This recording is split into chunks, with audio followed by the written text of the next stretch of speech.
புதிய ஏற்பாடு எபேசியர் 2ஆம் அதிகாரம் 11ஆம் வசனத்தில் இருந்து கிறிஸ்து அருளும் ஒற்றுமை.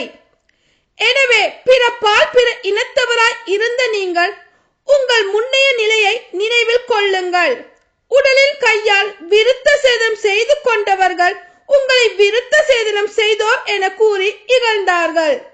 அக்காலத்தில் நீங்கள் கிறிஸ்துவை ஏற்றுக்கொள்ளாதவர்களாகவும் இஸ்ரேலின் சமுதாயத்துக்கு புறம்பானவர்களாகவும் வாக்குறுதியை கொண்டிருந்த உடன்படிக்கைக்கு அந்நியராகவும் எதிர்நோக்கு இல்லாதவர்களாகவும் கடவுள் நம்பிக்கை அற்றவர்களாகவும் இவ்வுலகில் இருந்தீர்கள். ஒரு காலத்தில் தொலையில் இருந்த நீங்கள் இப்பொழுது இயேசு கிறிஸ்துவோடு இணைந்து அவரது இரத்தத்தின் மூலம் அருகில் கொண்டு வரப்பட்டிருக்கிறீர்கள். ஏனெனில் அவரே நமக்கு அமைதி அருள்பவர். அவரே இரண்டு இனத்தவரை பிரித்து நின்ற பகைமை என்னும் சுவரை தமது உடலில் ஏற்று துன்பத்தின் வழியாய் தகர்த்தெறிந்து அவர்களை ஒன்றுபடுத்தினார்.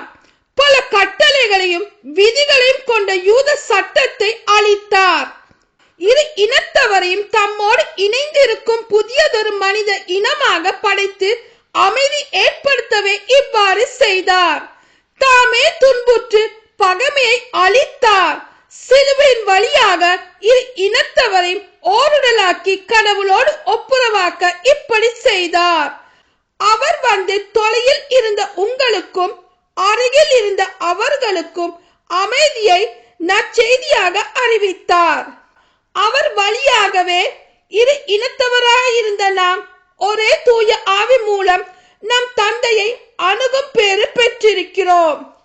எனவே இனி நீங்கள் அந்நியர் அல்ல, வேற்று நாட்டினரும் அல்ல, இறை மக்கள், சமுதாயத்தின் உடன் குடிமக்கள், கடவுளின் குடும்பத்தை சேர்ந்தவர்கள், திருத்தூதர்கள், இறை வாக்கினர்கள் ஆகியோர்களை அடித்தளமாகவும் கிறிஸ்து இயேசுவையே மூளை கல்லாகவும் கொண்டு அமைக்கப்பட்ட கட்டிடமாய் இருக்கிறீர்கள். கிறிஸ்துவின் உறவில் கட்டடம் முழுவதும் இசைவாக பொருத்தி ஆண்டவருக்கென்று தூய கோவிலாக வளர்ச்சி பெறுகிறது. நீங்களும் அவரோடு இணைந்து தூய ஆவி வழியாக கடவுளின் உறைவிடமாக கட்டப்பட்டு வருகிறீர்கள். ஆமீன்.